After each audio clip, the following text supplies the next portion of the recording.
we're going to take a tour here at another one of the food options on the Icon of the Seas, and this here is the base camp, located at the back of the ship where the Thrill Island is, which has the Category 6 water park, flow rider, and all the other fun things to do. So let's take a look here at this base camp and see what they got.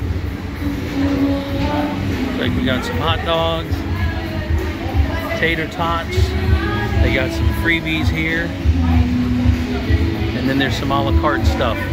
Cheese curds and waffle chicken nuggets, grilled chicken sandwiches, smash burgers.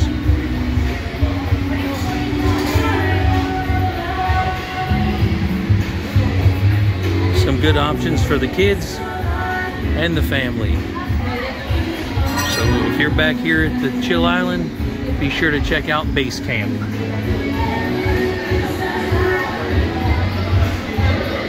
All right, here's a look at the food items we got here at the base camp. We've got a beef hot dog here with some tater tots, and those are complimentary. Then over here, we got some pretzel bites with cheese sauce and mustard, and we got a set of cheese curds with some marinara sauce.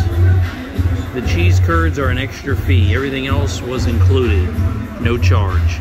So come on back here to the base camp and be sure to like and subscribe for more exciting food options here on Icon of the Seas. Yum.